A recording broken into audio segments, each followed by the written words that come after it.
Greetings, everyone. My name is Phil Chernin, and I'm co-president of the Massachusetts MECFS and FM Association, and your moderator for today's event, featuring award-winning journalist and hero to many of us, Ed Yong. Ed's presentation is entitled MECFS, The Changing Narrative. We're thrilled that so many of you could join us. Pardon me, slide advancing is not quite right. We have, as of this morning, we have 357 registrants for today's event, including folks from 11 countries and 33 states. As you can see from this pie chart here, about 2/3 of us are patients. Another 12 or so percent are caregivers, researchers, and clinicians are each around 7%.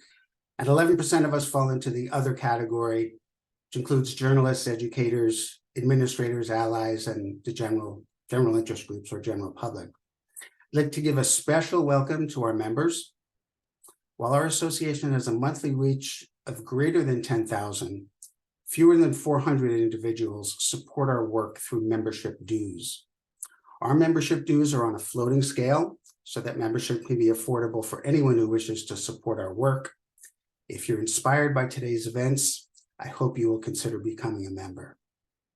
Slide, please.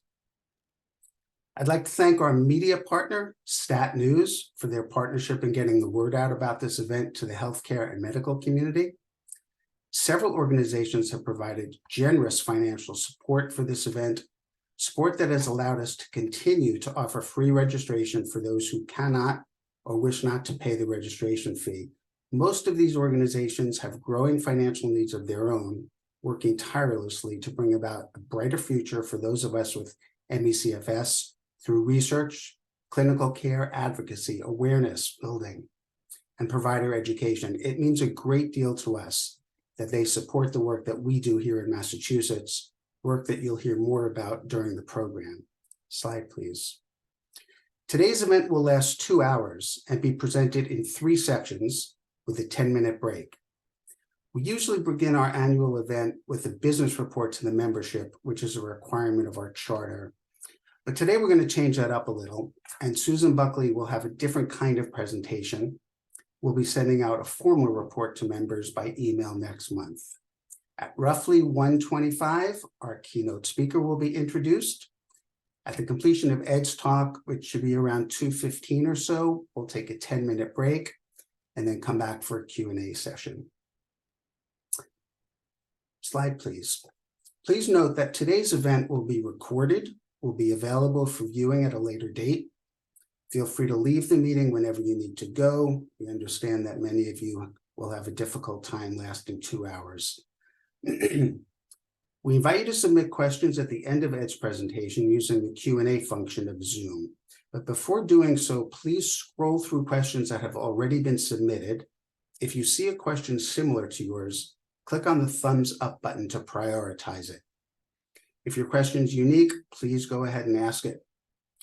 For everyone, whether or not you have a question in mind, please feel free to scroll through the questions, give a thumbs up to the ones you like, so that we know that they should be a priority. At this time, and continuing through the report to members, the chat function is enabled. Enjoy chatting with one another if you like. Thereafter, the chat will only be open during the break and again at the end of the event. When using the chat function, please exercise common sense and common courtesy. We reserve the right to remove individuals from the meeting for inappropriate chat behavior. And a reminder, closed caption is available in real time by enabling the function on the bottom of your Zoom screen. Slide. And now, I would like to welcome Susan Buckley. Susan's a longtime volunteer who has served in the past as director, treasurer, and volunteer coordinator. She now serves as co-president of our association. Take it away, Susan. Great, thanks, Phil. And thank everyone here for joining us today. Really appreciate it on this beautiful October day in Massachusetts. Like many of you, I have benefited tremendously from this community. And learning about the association's history has given me renewed admiration and respect for the amazing people who founded it and have kept it vibrant. Slide, please. Our organization began 40 years ago in 1983 with a group of people meeting to support one another because they or their family members had symptoms of what was then known as chronic Epstein-Barr syndrome. 2 years later, the association was incorporated and dedicated to providing education, support, and advocacy for those with this condition. To recognize those beginnings, this year we launched MassME at 40. This 2-year campaign will celebrate our history, raise awareness of MECFS and other infection-associated chronic illnesses, grow our membership so that we can move into our 5th decade stronger than ever. So stay with me as I go very quickly through those 40 years of history against a background of the shifting views and narratives around this complex illness. It's probable that MECFS has been around for a long time, but let's begin in the US in 1984 with an outbreak in the Lake Tahoe area that made national news. Patients were found to have elevated levels of Epstein-Barr virus together with this persistent unexplained illness, hence the original name for our association. However, it soon became apparent that EBV was not the cause of the illness and that other triggers could also be responsible for the symptoms. A more medically accurate name, chronic fatigue and immune dysfunction syndrome, or CFIDS, was suggested, and this new name was adopted by many patient groups, including our own. Melvin Ramsey published diagnostic criteria for myalgic encephalomyelitis, or ME, as the illness was known in the UK. Here in the US, Gary Holmes of the CDC led a task force which published a quite different set of criteria in 1988. They also renamed the condition chronic fatigue syndrome, which not only reduced the illness to only one of many symptoms, but belittled the adverse effects on patients and left the disease open to proposals of psychiatric illnesses.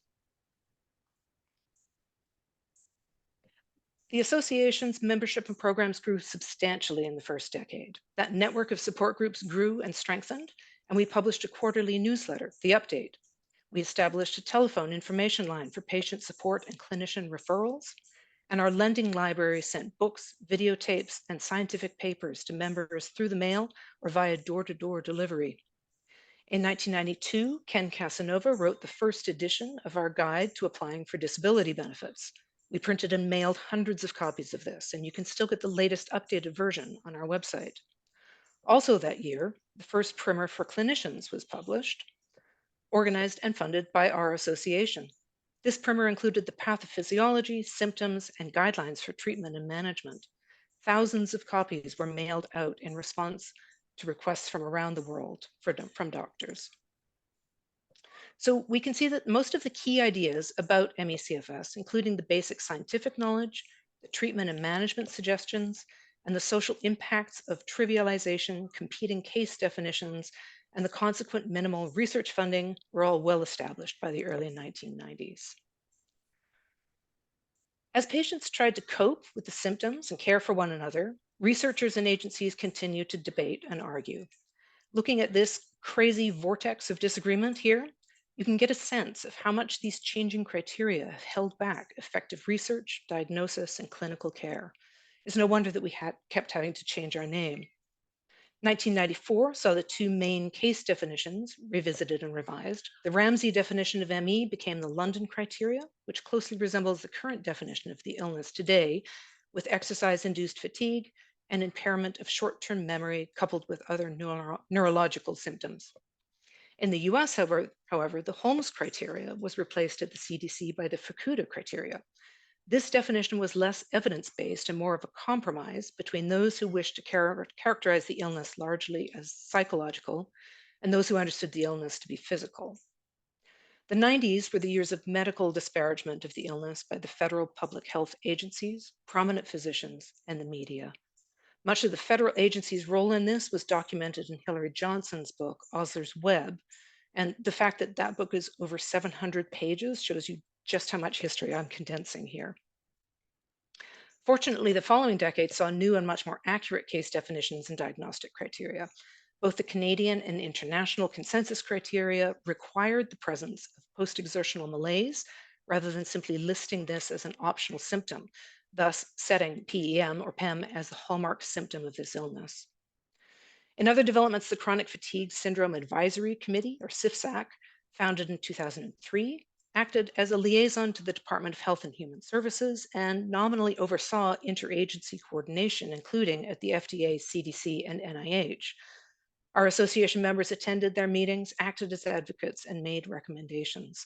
Some of these were even eventually followed, such as the removal of an ill-advised toolkit from the CDC website. We also kept our members informed of new research findings like those presented at the 2006 Invest in ME meeting in the UK and the 2007 IACFS International Meeting, much of which contributed to an increasing understanding of MECFS as a complex multisystemic illness. The 90s were strong years for our association. Our main communication vehicle, The Update, ran 20 to 40 pages with summaries of research around the world, interviews with leading clinicians, overviews of treatment protocols from experts, and articles on coping. It took many dedicated volunteers to publish and mail the nearly 1,000 copies each quarter. We launched a website, rented office space for the volunteers answering our information line calls, and oversaw more than a dozen support groups. The association hosted lectures by many of the prominent doctors and researchers in the field and co-hosted a major research conference here in Boston by the organization that became the IACFS. We added fibromyalgia to our mission and held presentations on topics relevant to the daily life of ME patients, similar to what we offer today through our Sunday Conversation series. We were incredibly fortunate to have Drs. Anthony Komaroff and Aldi Maria actively involved in the association. With them, we developed the outstanding reputation we still enjoy today as being a source for current, reliable information about the disease. However, the early 2000s proved to be a challenging time for the organization as membership and participation dropped. Ours was not the only state or local organization in these circumstances, as information became more readily available on the internet. We closed the Waltham office, and by 2003, financial difficulties forced us to eliminate some services, including publication of the update. Between 2005 and 2008, the association was down to a bare minimum of the board and 3 volunteers. But those volunteers kept our patient services and information line alive. With leadership from the board, the organization slowly became revitalized with new members and volunteers. We began publishing a monthly email newsletter, not quite the 40-page missives of the update, but eventually with a much larger circulation. This past decade has been, to say the least, tumultuous. We kept our members informed about the controversy over the PACE trial, which contended that cognitive behavioral therapy and graded exercise therapy were the best treatments for MECFS. These results were questioned immediately by patients and informed clinicians, but the recommendations became entrenched in many venues, including that troublesome CDC toolkit, even after advocates fought to reveal the study's significant flaws. The Institutes of Medicine, now the National Academies, released a report in 2015 after a year-long study. The report somewhat further muddied the waters by recommending yet another disease name, systemic exertion intolerance disease, or SEID, but the latter never caught on. So that's at least one less acronym for all of us to remember. Overall, this report was a positive development and called for increased research funding for MECFS commensurate with the disease burden. In 2017, Jen Bray's landmark documentary Unrest debuted and heralded a wave of new public awareness. Our association arranged public screenings with patient panels organized by the unstoppable Rivka Solomon, with one event at the Massachusetts State House and another at the MGH Institute of Health Professions, along with other venues. And then the pandemic tragically ushered in a new chronic illness cohort as millions developed what we now know as long COVID. We've been humbled and astounded by the work of COVID long haulers in organizing, advocating, and conducting their own research. And as the 1.5 million Americans with MECFS were joined by 9.5 million with long COVID, we began to see new awareness of and a different narrative about infection-associated chronic conditions. And our guest today, Ed Yong, has been a major voice in that. This has been an extremely busy 10 years for our association as well. We adopted the latest iteration of our name. In addition to the Unrest screenings and other events, with Charmian Proskauer's leadership, we continue to strengthen our engagement with national advocacy efforts. Even before the pandemic, our support groups moved to a virtual format, which allows many more people to participate from their living rooms or their beds. Last year, we began our very successful monthly Sunday Conversations programming. And last year as well, making use of a very generous bequest from a longtime board member, we hired our first paid staff. So I just want to draw attention to that. That is 40 years of completely volunteer work. It's really an extraordinary effort. Our reach continues to expand as we continue our core services and find new ways of bringing hope, information, and light to those with MECFS. We encourage you to reach out and connect with us. We would love to hear from you, especially if you have stories about our history. So where do we go from here? The new landscape of long COVID has initiated a changing view in both the research and the patient advocacy communities of the commonalities between infection-associated chronic illnesses, and a new urgency to find the underlying causes and potential treatments. I do believe that in the coming years, we will see powerful advocacy efforts and important new research discoveries as a result. We might even have to change our name again. What won't change is our association's commitment to continue what we have done for 40 years, help our members live their fullest lives, listen to their stories, keep them at the forefront of research, and on their behalf advocate for services, informed clinical care, and effective treatments. We aspire always to bring light and hope to those in intolerable circumstances. As we move into our 5th decade, we invite you to join us in celebrating our past and in building what we hope will be a brighter future. Together, we are MassME, and together we are stronger. Thanks so much for listening. Now I'm going to pass this back over to Phil. Thanks, Susan. That was wonderful. I'm going to, yeah, there we go. My slide works. So throughout our 40 years of service, we've worked with many extraordinary researchers, clinicians, legislators, and advocates living and working here in Massachusetts. Excluding our own staff and volunteers, we consider these 14 individuals, some of whom have been interviewed by Ed during the course of his research, to be true movers and shakers. We really don't have time to do justice to what everyone here has done, but I will quickly run through each of these folks. Representative Mindy Dome, champion for health equity in the Massachusetts legislature, and author of House Bill 2147, now working its way through the legislature. Donna Felsenstein, the most sought-after clinician in New England, with good reason, having been working with MECFS patients for 4 decades. Anna Gill and Lisa Sellen, Ramsey Award winners and NIH-funded researchers uncovering the phenomenon of T-cell exhaustion in infection-associated chronic illness.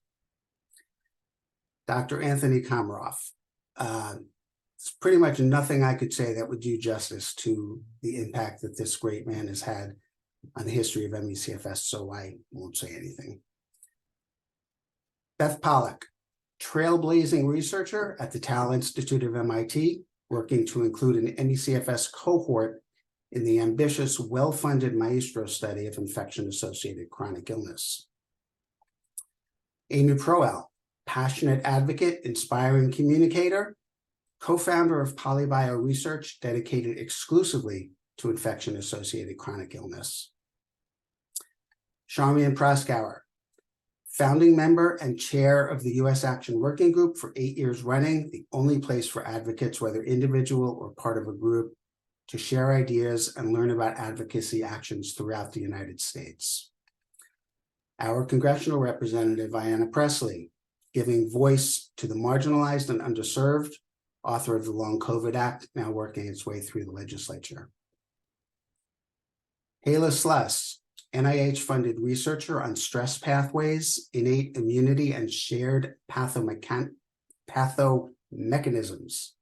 of chronic fatiguing illnesses. Hala's working with UMass Medical School Administration to introduce MECFS into the curriculum. Rivka Solomon, super advocate, considered within the community to be a force of nature, dedicated to increasing public awareness about MECFS. Dr. David Systrom, co-director of the OMF-funded Ron Tompkins Harvard MECFS Collaborative. David has pioneered the use of invasive cardiopulmonary exercise tests to diagnose different manifestations of dysautonomia in MECFS patients. Michael Van Elzeker, relentless advocate for MECFS research funding, co-founder of Polybio, and pioneering researcher on the role of the vagus nerve and microglia in brain inflammation. And finally, Erica Varillo, author of the seemingly clairvoyant CFS, a treatment guide, which was published in 2012 and now is available online for free. She's the founder of the American ME and CFS Society. We salute these movers and shakers, look forward to continuing to work together with them to strengthen the MECFS infrastructure in the state of Massachusetts for the benefit of MECFS patients worldwide. And now I would like to turn this over to Helen McGonigal, who will introduce today's super mover shaker and narrative changer, Ed Yong.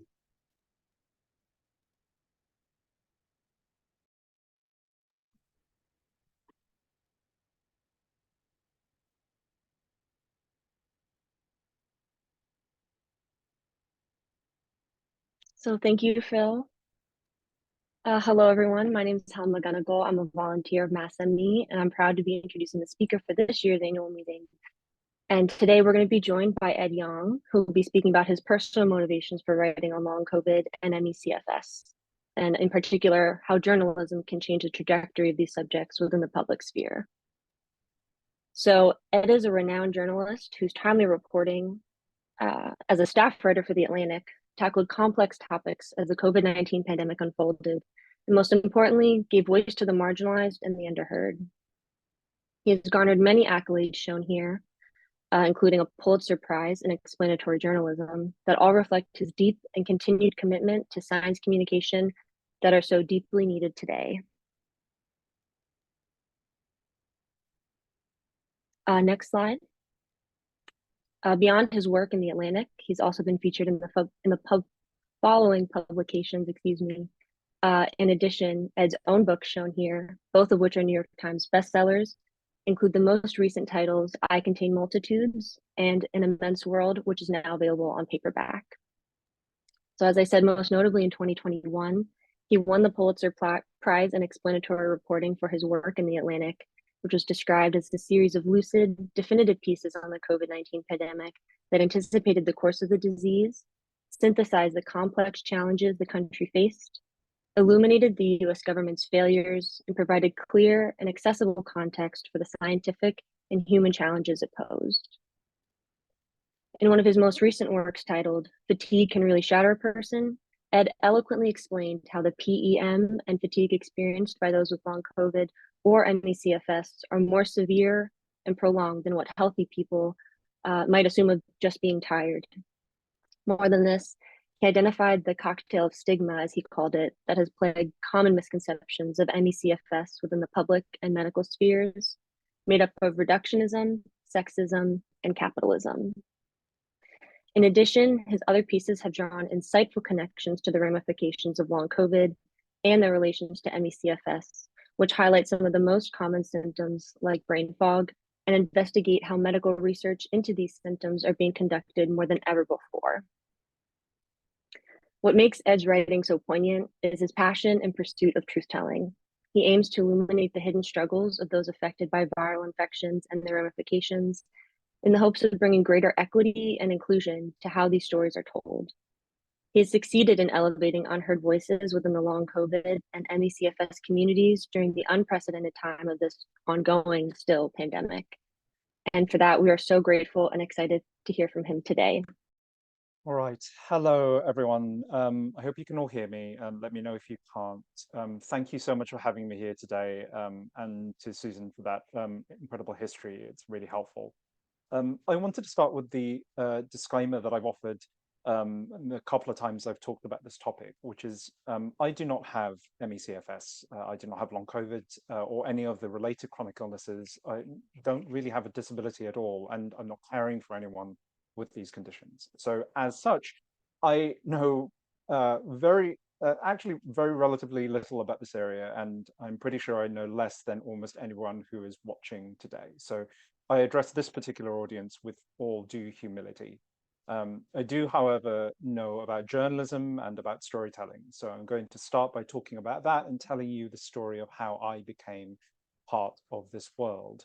And good news for everyone watching, there are no slides, so you're not going to have to flip your attention between different streams of information. It's just going to be me talking. So my involvement in this space really starts in 2018, when I got an email from a stranger named Sarah Ramey. Sarah and I had communicated once before on Twitter. She liked my first book, I liked her music, and her email mentioned that she had a serious health condition. She was moving to DC, where I lived at the time.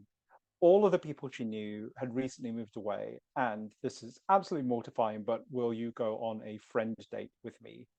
And I said yes, and we almost immediately became really good friends.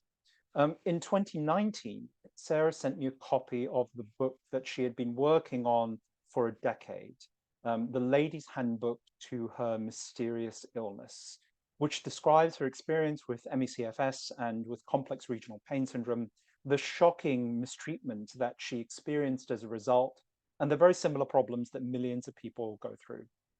The book is a monumental feat of storytelling. If you haven't already read it, I highly recommend it. It had the massive misfortune to come out in the middle of March 2020, which meant that all of the publicity that it was lined up for it was completely cancelled, which is really the most bitter irony for a book that it is itself about neglected diseases.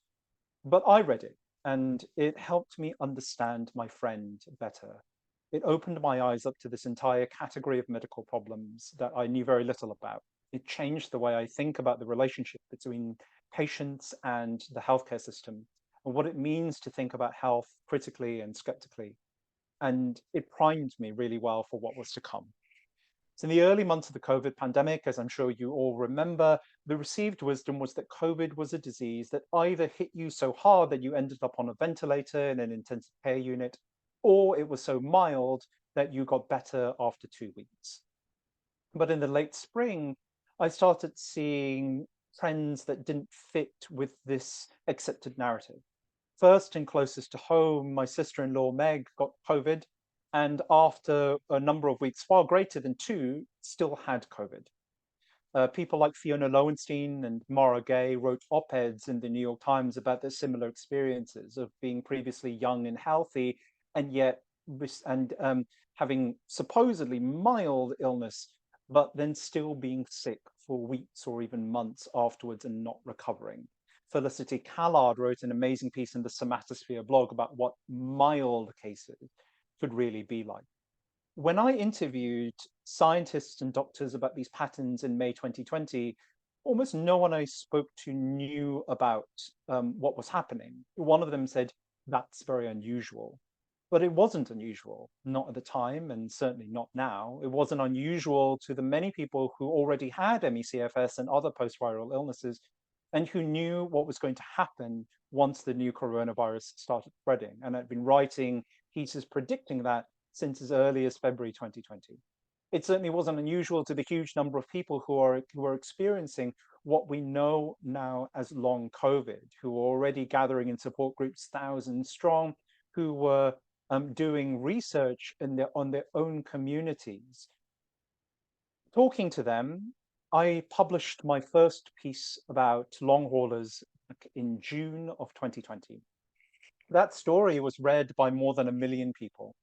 I got 150 emails on the back of it from people who thought they were going mad, or were explicitly told that they were going mad from the folks around them, and were validated to see a piece describing exactly what they were experiencing in a major national publication. I think that work helped to catapult long COVID into the limelight. It helped to turn long hauler into a common phrase. And one thing I'm very happy about, from the very start, from that very first piece, I drew a connection between long COVID and MECFS. That piece profoundly influenced my approach to the pandemic as a whole. I've basically done 2 kinds of pandemic stories. One is a very big sky-high view of the whole crisis, where we are, where we might get to. These are pieces like, how will the pandemic end? How did it come to this? These are pieces designed to give people solid footing from which to survey the torrential flow of information and events without being swept away by it. But the second category flows almost entirely from that first long COVID story. They are kind of sociological papers / biographies. They're a mix of science and lived experience. They're focused on people who bear the pandemic's brunt, not just long haulers and people with MECFS, but also immunocompromised people, public health and healthcare workers who are burned out, people grieving loved ones lost to COVID. The point of these pieces is always to, as fully and compassionately as possible, show what the years have been like for those who have borne the worst of them. They are the most important pieces I wrote throughout the pandemic, and really I think of them as the most important pieces I've worked on in my career. They helped me understand that pandemics are not just medical issues, but social ones. It's not just about the science of masking or boosters or variants, but it's also about how, in lieu of social safety nets, this country forces large groups of people to work, increasing their risk of infection without protection. If those people get sick, they'll pay through the nose to survive. If they die, their deaths will be explained away. If they get disabled by infection, they will be ridiculed and ignored. I understood none of that until I talked to the people most affected. And that matters because when I write, when I make decisions in my own life, I don't think about my colleagues. I don't think about people writing op-eds. I don't think about what pandemic pundits are saying. I think about people like the long haulers I know who have been sick for 3 years and might be sick for many more. The responses to those pieces has been overwhelming. People have told me that the pieces have helped them to work out what was happening to them when everyone else was telling them nothing was wrong. The pieces have helped them to find community, sometimes to even find medical care, to feel validated in their experiences. People with MECFS have written in to describe the profound experience of having their reality described accurately and compassionately for the first time in the press in years or perhaps even decades. These responses have completely changed how I think about the impact of journalism and how it can function, what it can do. My standard model for thinking about our pieces is that they go out into the world, a group of people read them, and that's it.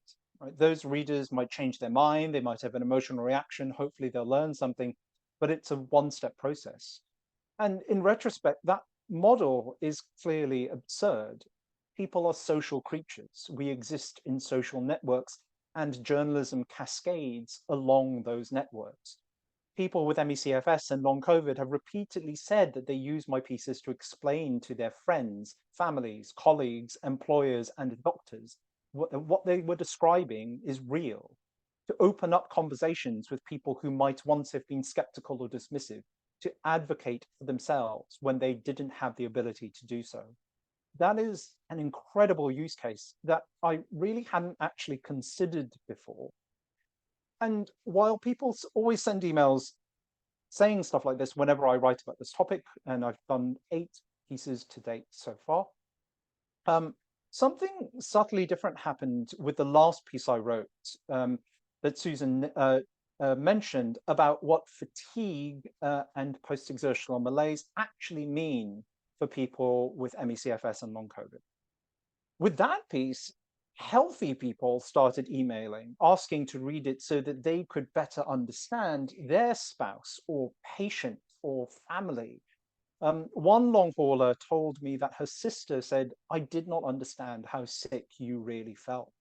And one reader who spent her 25-year-old, one reader who's 25 years old and spent her entire life watching her mother wrestling with ME, told me that until reading that piece, I truly didn't get it. Or maybe it was that I just didn't believe her. You all know that dismissal and gaslighting are among the worst aspects of this disease. For many, it's as bad as the actual physical suffering. These problems are difficult to fight because the symptoms of these diseases are so beyond the realm of everyday experience as to seem unbelievable. And because those same symptoms annihilate energy and occlude mental acuity, which makes the people affected less able to put words to their what they're going through. Journalism then can act as a conduit for empathy. It can put words to the indescribable and clarify the unfathomable for people who are too sick to do it themselves. Its ability to do that has given me hope. In 3 years of writing about the pandemic, most of the things I've warned about have come to pass. Most of the policies I've hoped for have not. That is crushing, dispiriting work. I've watched us make the same mistakes again and again with each new surge and each variant. It feels like shouting into the abyss, while the abyss shouts back lol into your mentions. But these pieces, the ones that center vulnerable communities, the ones on long COVID and ME, give me hope in the power of writing and of journalism to change people's lives, even if they're not affecting mass political change. It tells me that there is still a horrible point. So there's still a point to this horrible work, still a chance to do some good, that sometimes you shout into the abyss and the abyss gets a little brighter. The responses also convinced me of the massive need for this work. One of the most common pieces of feedback I get is that this is the first time I've read something that fully, accurately, and compassionately captures my lived experience. And sometimes I hear that from people who've been sick for decades, sometimes from people who've been sick for longer than I have lived. That is gratifying, but it is also profoundly tragic. It should not be tolerable that someone could go that long before reading something that makes them feel seen, and that this happens at all, let alone commonly, is a massive indictment of my profession.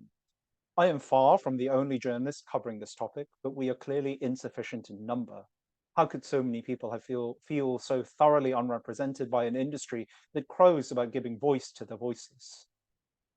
I've written a lot about the the panic neglect cycle of infectious diseases, in which every crisis triggers attention and investment that soon dwindle as the problem fades or is perceived to fade.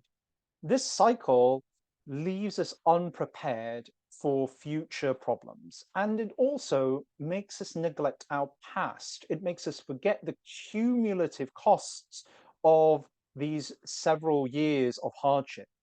And MECFS is nothing but cumulative costs. Its very chronicity, I think, allows it to lapse from memory because it is no longer news. It is by definition something that we have normalized to.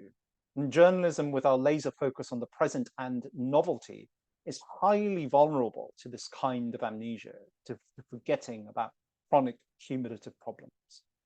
So I see these pieces that I've written as a rebuke to that. To the people I'm writing about, they're meant to say, I see you. And for everyone else, they're meant to say, look.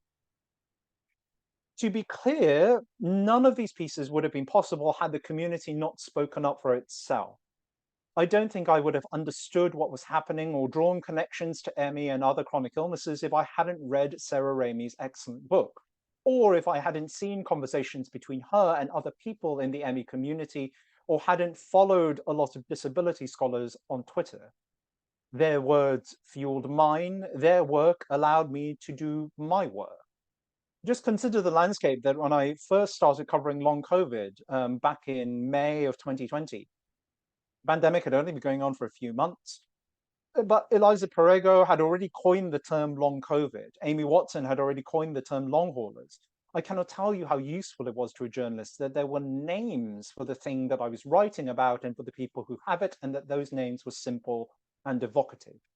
There was already research. The Patient-Led Research Collaborative had somehow managed to do an entire research survey that asked tons of interesting questions and published the results while they were all sick.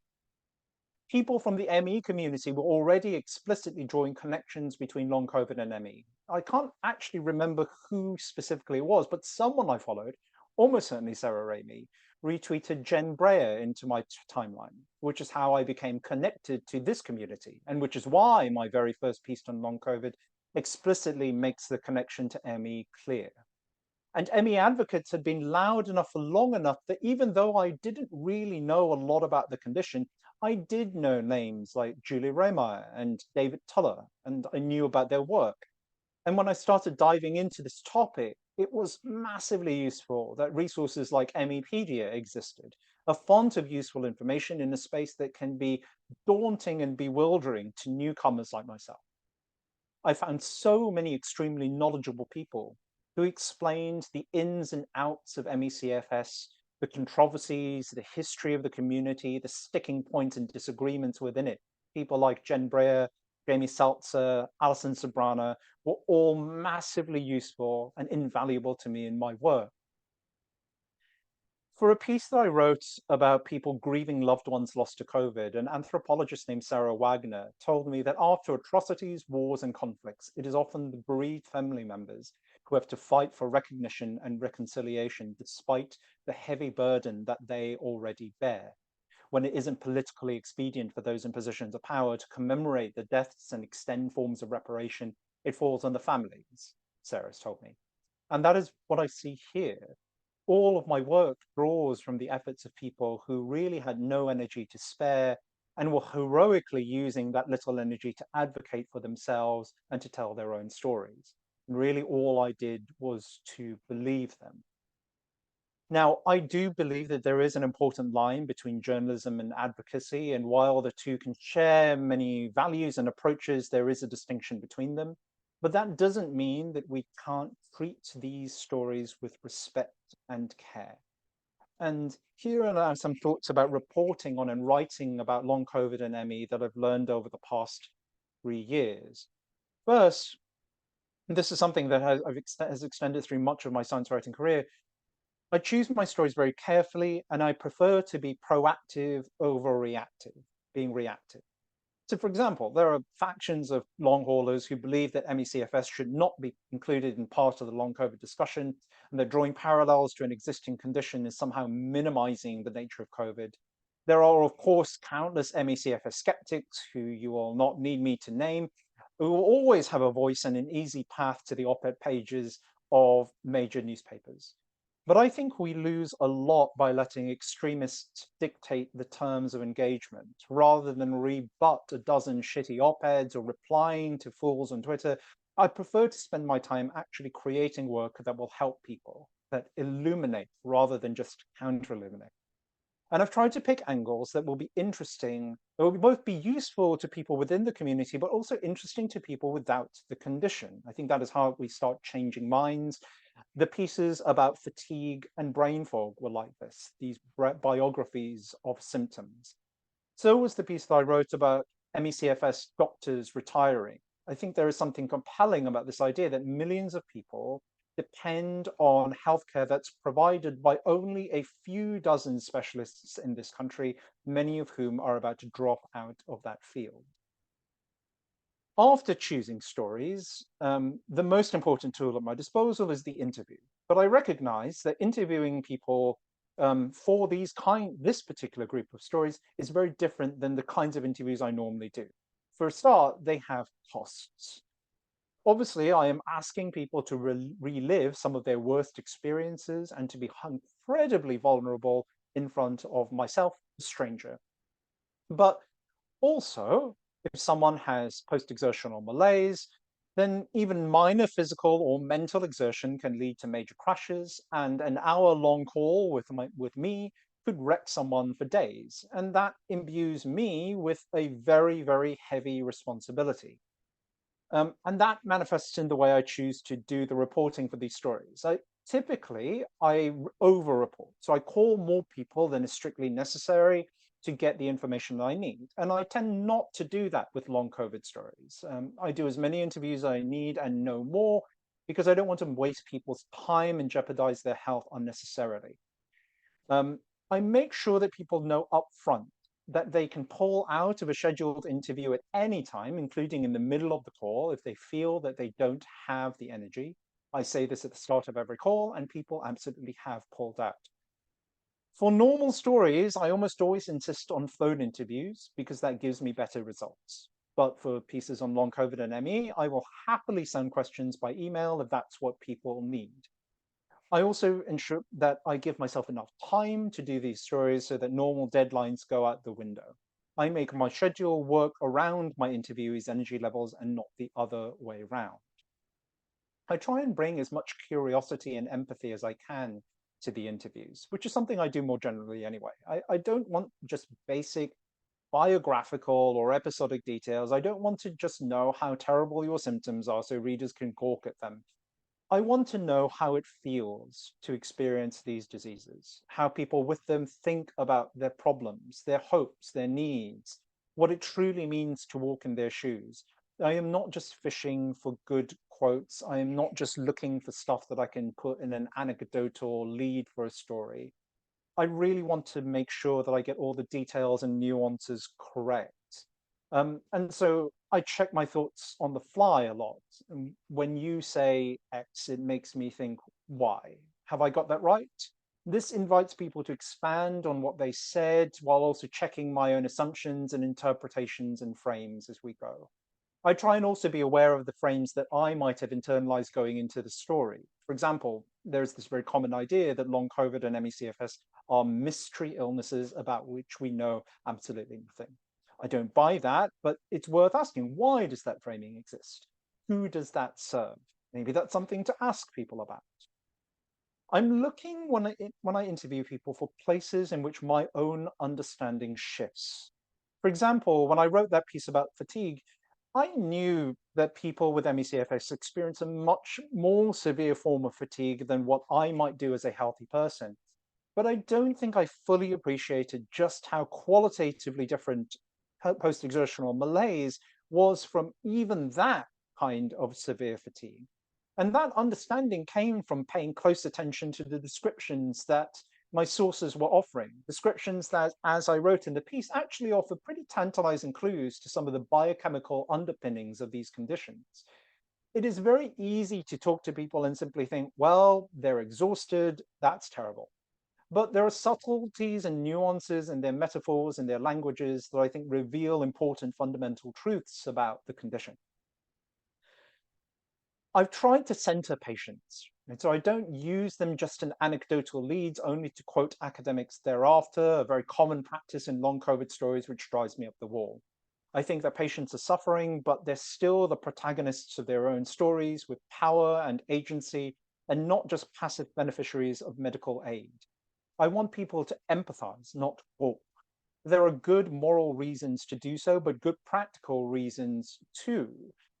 In biology, there's this saying that nothing about biology makes sense except in the light of evolution, a phrase that testifies to the central position of evolutionary theory in helping us understand the living world. But by analogy, nothing in chronic illness makes sense except in the light of the patient experience.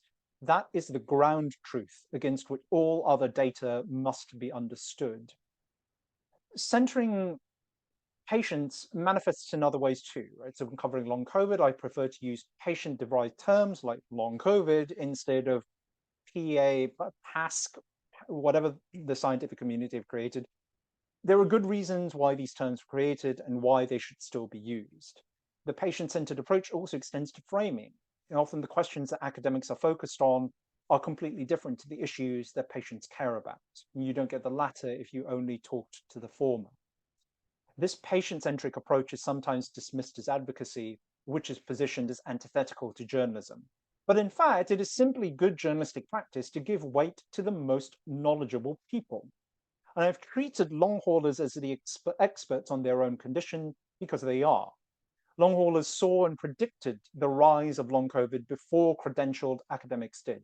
Many are patient experts who have read the scientific literature on long COVID and MECFS more deeply than most doctors have, partly because they are highly motivated to do so. Others, including some I've mentioned already, are meta-experts who thoroughly understand the desires, needs, history, and rifts within the community and can help to distinguish reliable voices from grifters.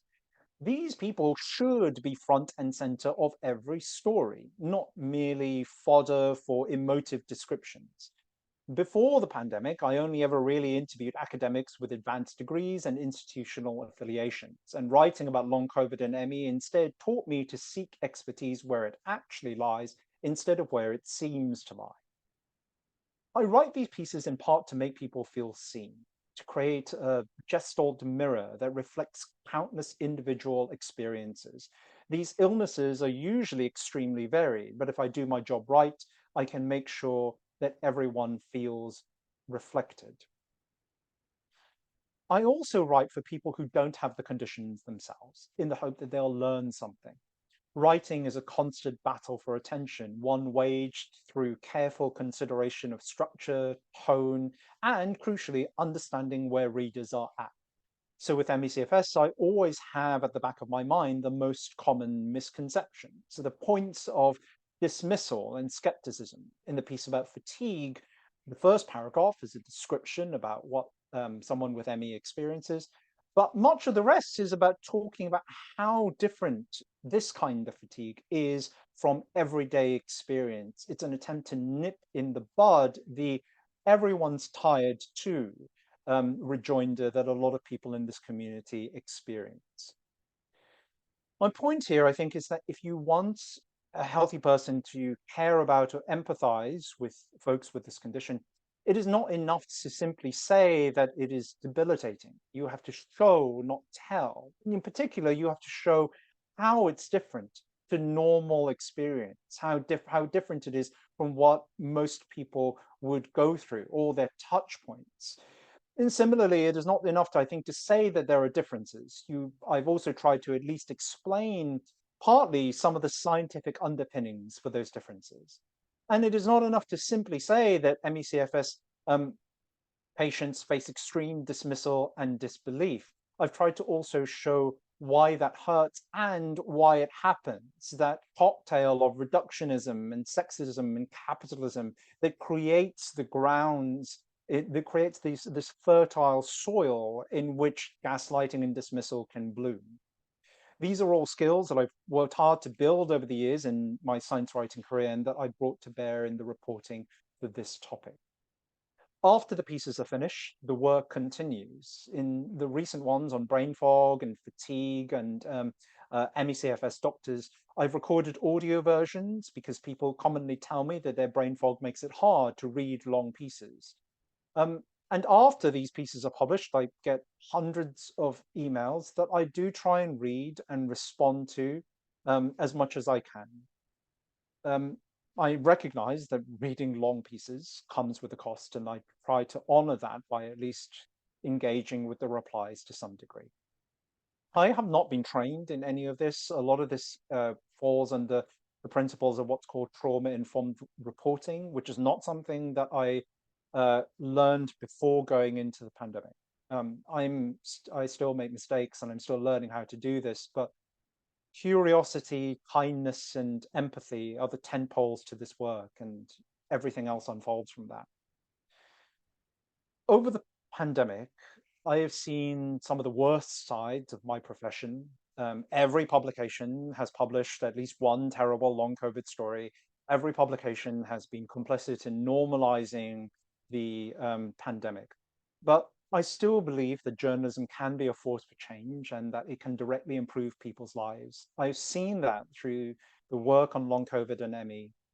And I realized that while the standard models of journalism hold its ability to speak truth to power, for example, that it can also be a caretaking profession, one that soothes and nurtures and salves. There is a poem by a man named Sean Doherty called Why Bother? And it goes like this: because right now there is someone out there with a wound in the exact shape of your words. Those words are ours to provide, and those wounds are ours to plaster. Contrary to the widespread notion that speaking truth to power means being antagonistic and cold, we can be a profession that prizes empathy and compassion. And we are one of the only professions, I think, that can do that at a scale commensurate with the scope of the crises before us.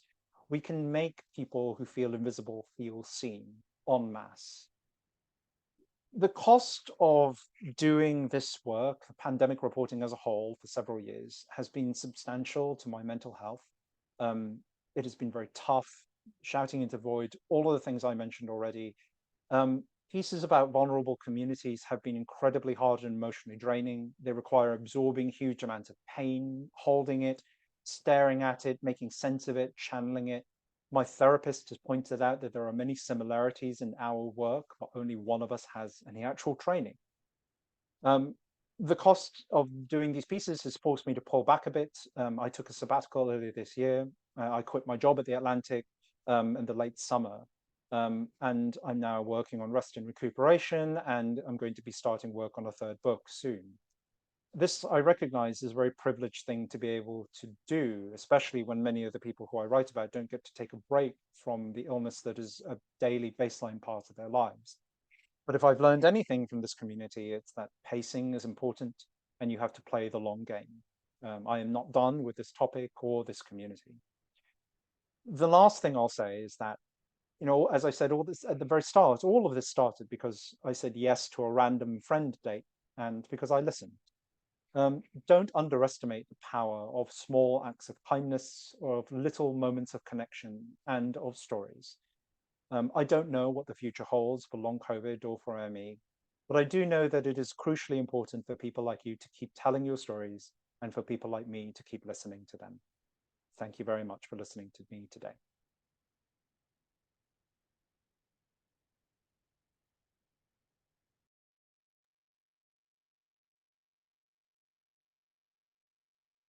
Awesome. Thank you so much, Ed, for your talk. I wanted to lead us off with the first question that we received from Solve ME and their new president and CEO, Kristen Jacobson, and welcome, Kristen.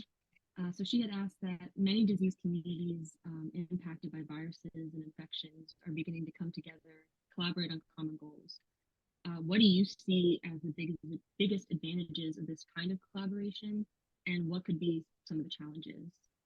How do you think this collaboration would impact the future coverage of post-infection diseases like long COVID, POTS, and MECFS? Yeah, so I'm very reassured by that. Like any kind of unity and knitting together of disparate communities, I think is both important and necessary. I'll talk about why in a bit. Like to answer the bit about potential pitfalls, like honestly, the main one, which is solvable, is that each of these conditions is very complicated in its own right, like scientifically, culturally, and comes with, as has already been referenced once during this meeting, just a shit ton of very confusing acronyms. And that makes writing about them hard, like individually, let alone alone. To get a reader to like the baseline level where they understand some stuff about these conditions is just extra hard if you're dealing with 2 or 3 or 4 at the same time.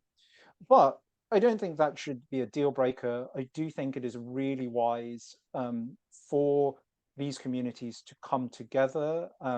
People like Beth Pollock, who's already been name checked, have very strongly made the case that these diseases kind of travel in packs. There is likely to be a very strong mechanistic shared underpinning between them. And so there are many good reasons to talk about them together. And I think that just one big trend of the last year in the pandemic space and beyond has been if our leaders and our institutions fail us, it falls then to grassroots communities to make the change that they need on their own power, and they gain more power by forming alliances with each other. I think that is true within the chronic illness space, but I am also reassured to see people in this space make connections with others, right? So there is some shared momentum between folks in this space and folks calling for better ventilation or championing the science of aerosol transmission between Marked by COVID, the group that's trying to get memorials put up for COVID for people who lost loved ones to COVID. I think that there are a lot of common goals and ideas and values that animate all these groups, and that they are stronger together, and that this is kind of actually how public health used to work in the early 20th century, because before it became this very academic institutionalized force. It was a lot of grassroots movements knitting together that found power through alliance. Those are some very insightful points. I would agree. I also saw some comments in the chat. Please let me know if you can hear me better. I think my first question might have been a little muffled. So I'm going to start now pulling questions from the Q&A, Ed. So we've had people upvoting, and just a reminder to please upvote if you see ones that you like. Oh. This works. That's much better. Hear me better now? That's much better. Okay. So I'll just repeat that again. I'm going to be pulling questions now from the chat. And just a reminder, if people can upvote selections that really resonate with them. And I'm going to go through hopefully like our most popular ones. So to start, a lot of people are familiar with your work in the Atlantic and really enjoy your articles. A lot of the questions are asking basically, how can we get them out to more people?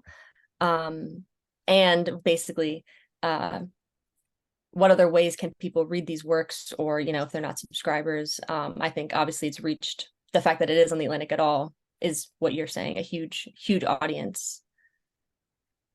Yeah, I wish I had a better answer to this question of how to get more people reading these pieces. The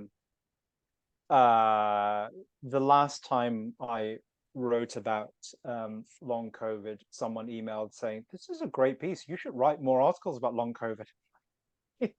I'm trying, buddy. Right. So I think that really the only way is to have them cascade across your networks, right? So if you want more people to read them, send them out to people, put links up in forums or whatever spaces you have.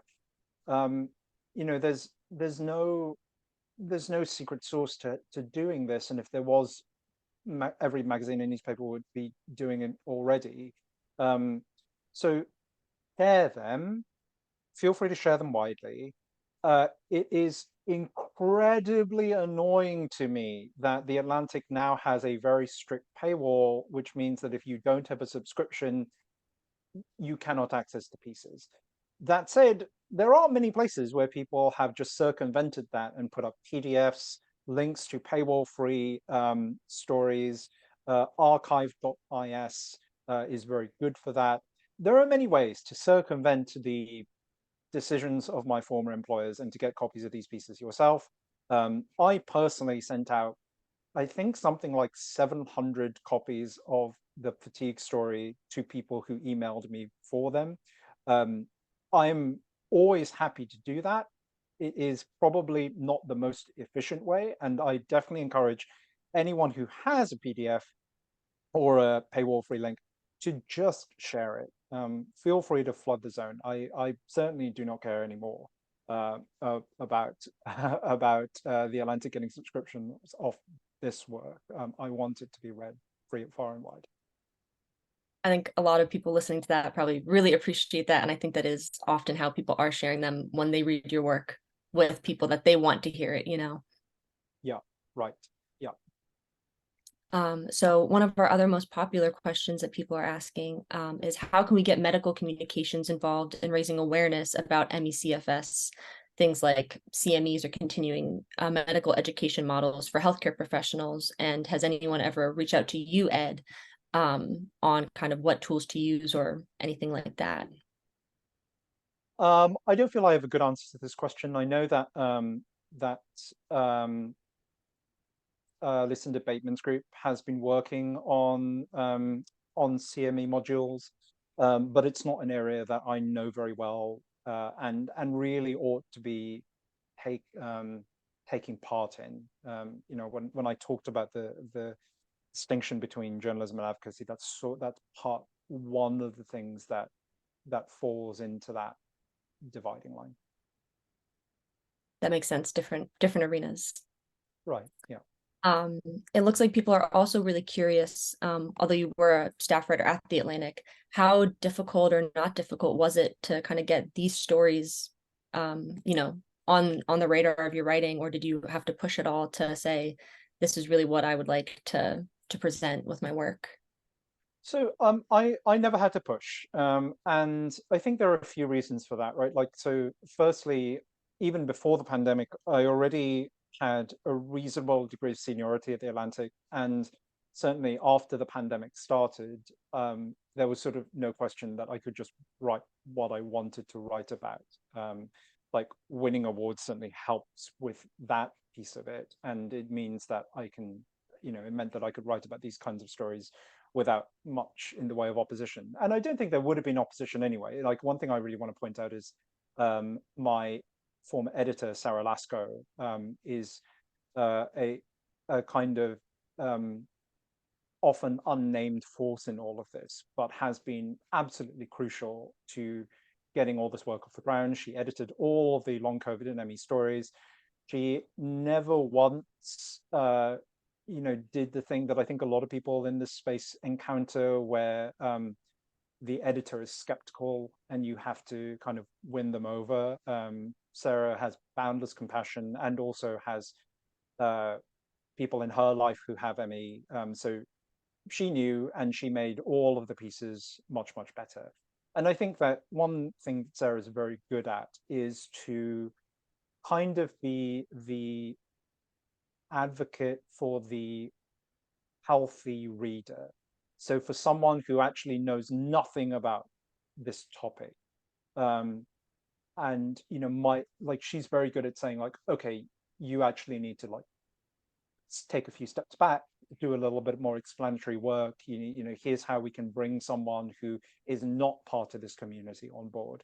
And I think that is something that's really crucial to think about, and is hard for probably a lot of folks here, right? But and not because you have too much skin in the game, although there's obviously that, but I think because you all suffer from the curse of too much expertise, which is the same problem that a lot of the scientists I write about have in their respective fields. I think when you know too much about a particular thing, it is hard to remember what it is like to not know that, and to meet people without that level of expertise and lived experience where they are at. It's one of the reasons why I still mention the phrase chronic fatigue syndrome, even if I don't think it's a particularly good name, because it is the name that most people who don't have this condition and aren't part of this community are familiar with.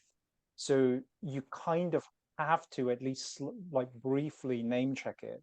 And there are lots of other areas where, again, like you have, like, if you want people who are not part of this community to understand what it is like, you do have to try and empathize with where they are at in their understanding, and to start from that baseline.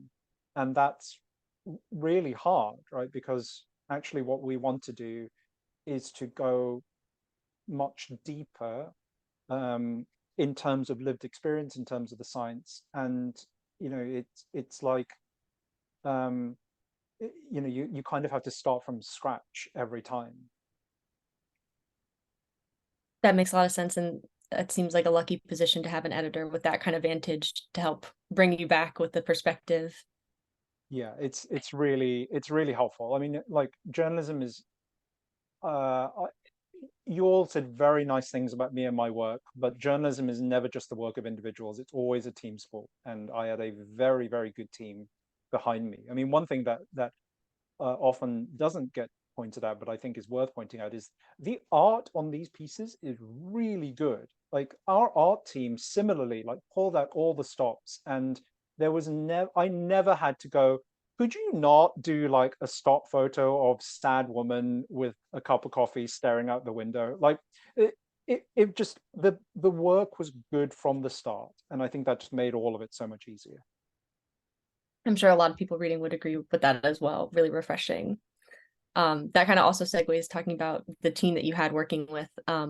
A lot of people upvoted this question asking, are there any other journalists who write about MECFS and these kind of similar sphere of topics that you would recommend? I know you name dropped quite a few people in kind of the origins, especially with long COVID and the titles developing, but do you have anyone in your network that really speaks to this as well?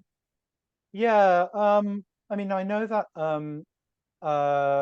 Betsy Ladyjets has been doing great. I'm just going to put a name in the chat because it's a Thank little you. unobvious to spell. I think has been doing some really, really good work on long COVID. And as I understand it, wants to create a place where more coverage of these kinds of diseases can live. And I think the world of her values and her work. She's an alumni of the COVID tracking project, which many of you might remember. There are definitely other people. Whenever people ask me this question, I sadly forget the names of literally everyone I've ever met. So I am struggling to remember names right now. But I think Betsy is one of my favorites, and there are others too. We can certainly stick some in the but- chat if they come to you at another time too. Yeah. A lot of people are also asking about, in terms of this ongoing COVID-19 pandemic, what your thoughts are on how can things like mask mandates and just kind of general COVID precautions be mandated or advanced to protect basically these people who are more at risk for being exposed and have these heightened, consequences if they were to get COVID. Guys, I wish I knew. I really wish I knew. I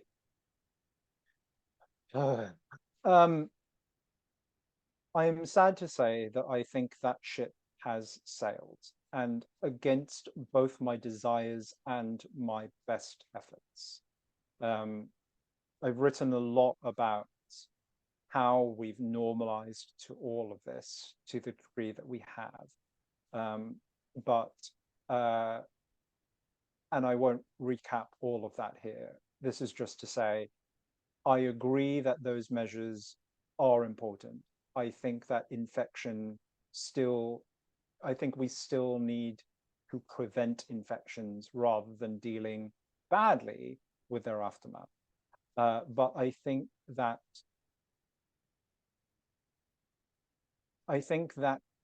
our leaders have manufactured a place where the appetite for such measures no longer exists. And I don't know how to fix that. I'm sad to say. This is not an area that I'm massively hopeful about. In many ways, we are just as vulnerable, if not more so, to whatever comes next, to future waves of this thing than we were before.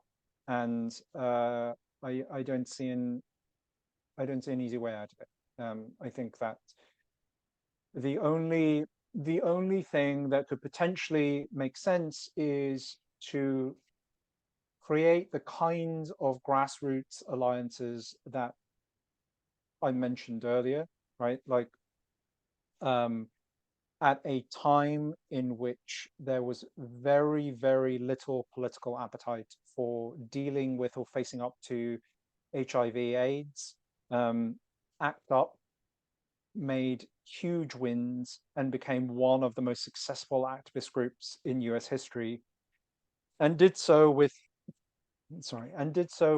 substantially fewer numbers than the number of people who are still frustrated and engaged about COVID and preventing infections and all the rest. So look, I am still being cautious. I still recommend that people do so. I have spent 4 years now calling for better policy options that would protect the most vulnerable among us, and those have largely not happened, I'm sorry to say. There's a kind of related question. I'll piggyback off of that more in terms of what you're speaking to. What are things, if you can name any even vague ones, of what you'd like to see happening in terms of policy and especially maybe research for long COVID and MECFS at this point where we're at now, kind of thinking of these setbacks that we've had or the steps that we've taken that have gotten us to this peculiar, vantage. Yeah, I mean, my sort of main meta answer to that is I feel like anything has to involve the patient community, and not only the long COVID patient community, but the wider MECFS chronic illness community. because they have so much wisdom to offer. You know, I've written about how that has not happened in, for example, the you know, how to spend a lot of the congressional money that was allocated to the NIH about to deal with long COVID.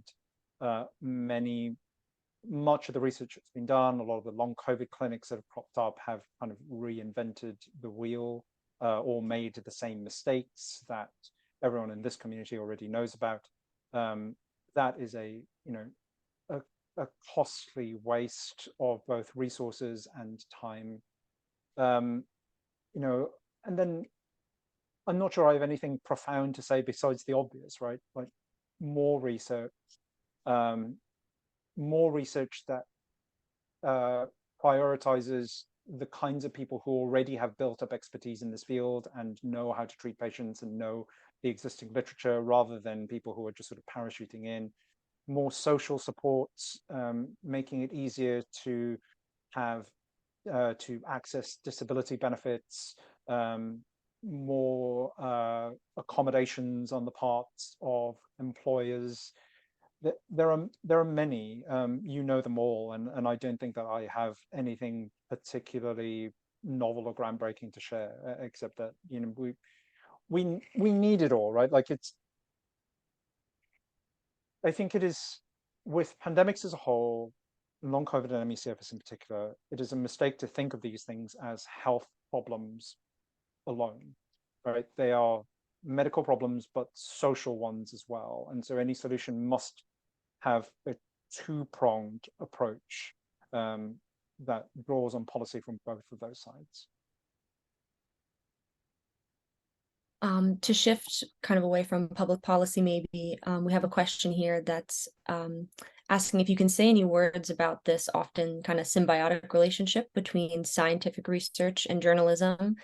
Kind of how do these two talk to each other and kind of help identify connections across fields? This question was a little bit inspired by the fact that Akiko Iwasaki and David Petrino say that they met through you, and that inspired some of their collaboration. Yeah, and right, and it's kind of a difficult tension, right? Because as I said, journalism and advocacy have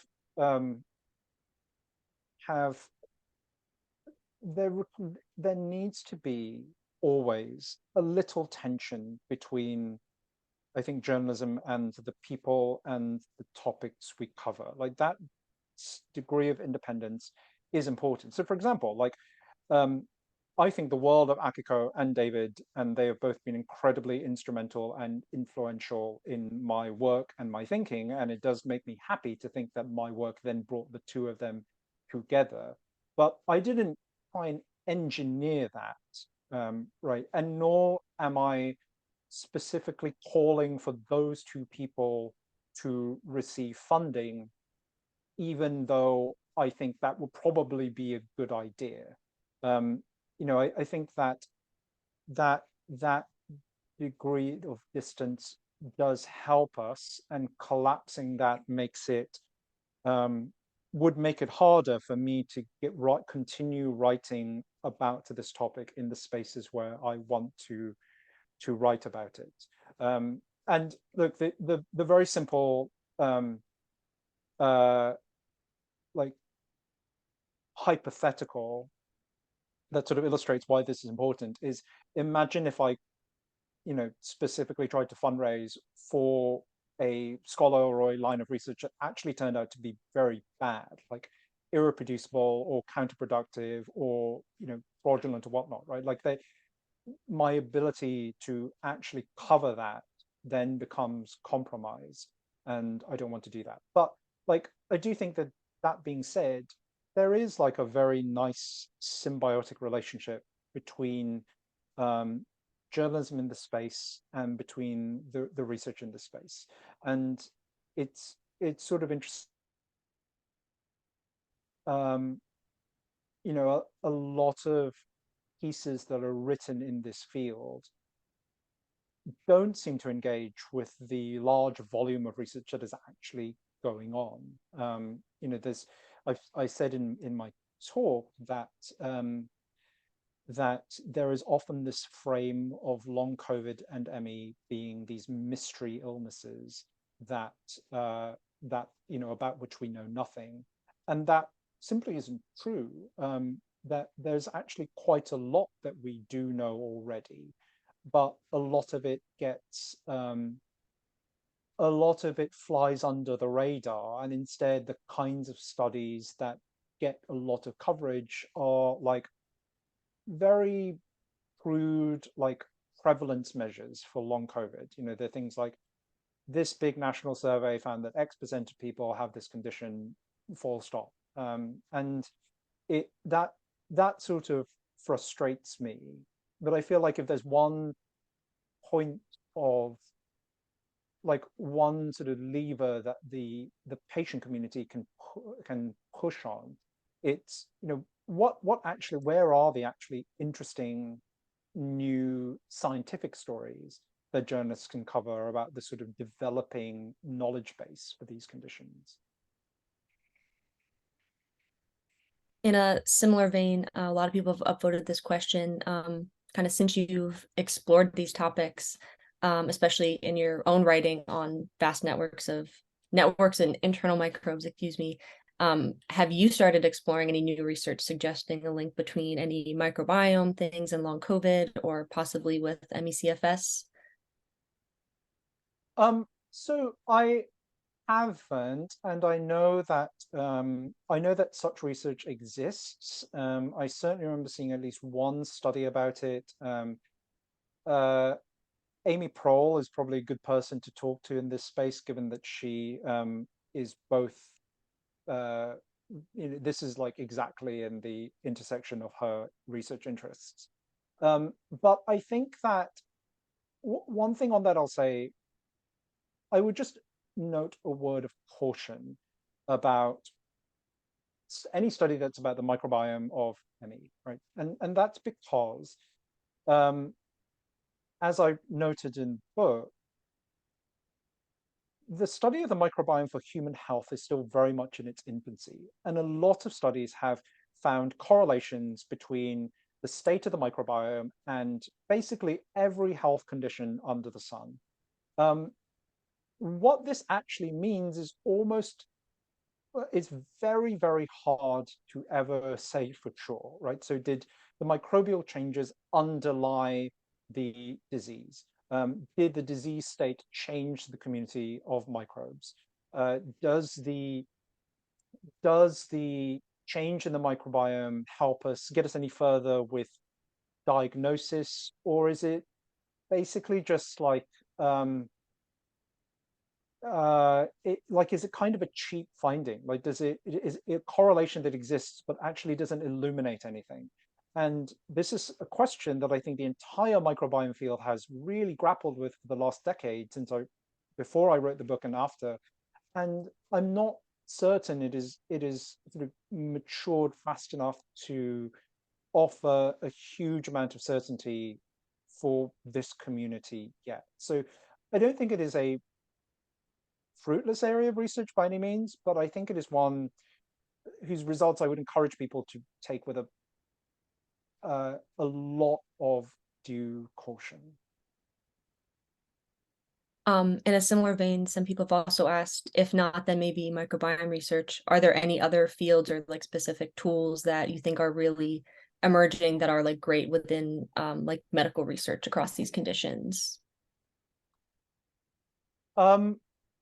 Yeah, so I mean, yeah, a lot of the people who we've name checked, I think, have done some very good work trying to understand a lot of the basic mechanisms behind these illnesses. So, David Petrino and Akiko Iwasaki recently had a big study published. They continue to do interesting work in this space. Beth Pollock is doing some really good stuff at MIT. I do think that for all the problems with research into both long COVID and ME that we've already talked about, there is actually progress, right? That there is more interest than there was. Not all of it is productive. Not all of the funding is going to the right place. But I do think that things are moving forward. Amy Prohl has funded through Polybio is funding some really interesting work too. Like there is stuff happening. I don't think it's happening with nearly the breadth or urgency that we need, but I also don't think it's the case either that nothing is happening, or that like long COVID is plowing ahead without ME or anything like that, right? Like I do think that my hope is that the next 10 years will offer a lot more scientific insight and hopefully medical help for this condition than, say, the previous 10 years have offered. And that is a very low bar, I admit, but it's not nothing either. I think that would be something a lot of people agree with, given just the sheer numbers of research, papers and things that are coming out these days. So hopefully some headway will be made. It seems like we have a few questions. Let's see, the time is 2:37. So I think we're going to do our last question here. I'll kind of stitch these two together. So people are asking if you have your next book, what might that be about? And is there anything that you haven't written about or a topic that you want to cover and would like to? So the next book is not about this space. It is I'm actually going to announce it quite soon, but I think of it as a sort of follow-on from the first two books that I wrote, I Contain Multitudes and An Immense World, both of which are about showing hidden aspects to the world around us that change and enrich our understanding of the natural world. This is very much taking that idea and running with it. I see it as part 3 of a trilogy, and I'm excited to work on it. As I said, I'm not going to stop writing about long COVID and ME and related illnesses.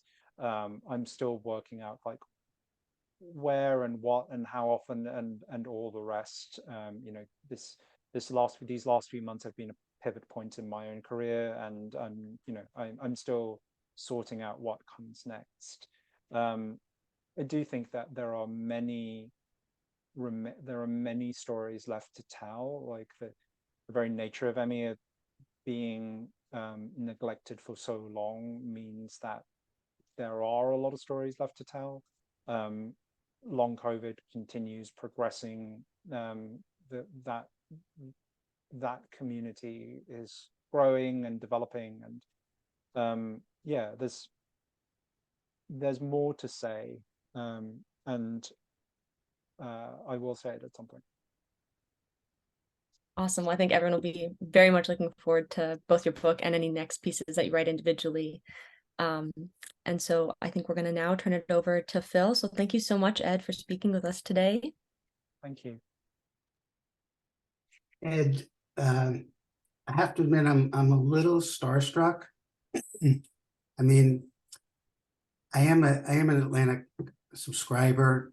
I remember reading your very first article, and I turned to my wife and said, "Who is this guy? How can he possibly be so insightful?" And wondered from that very moment whether in fact you had the illness.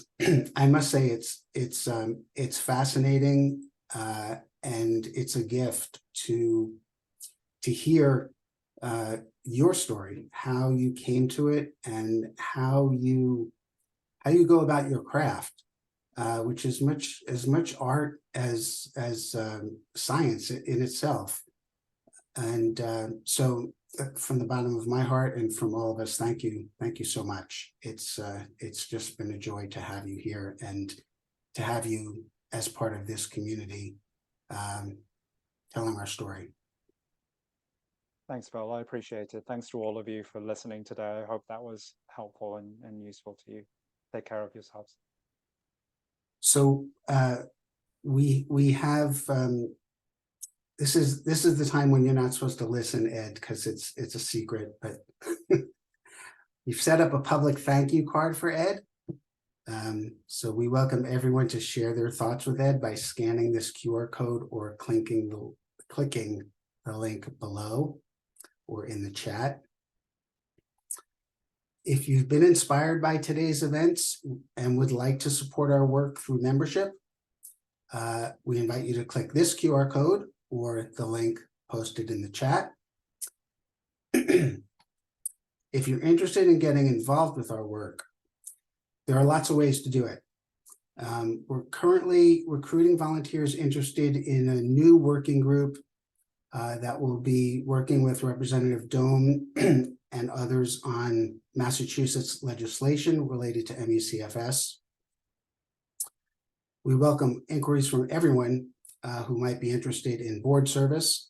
The role of treasurer is currently vacant, so any financial folks out there, we sure could use the help.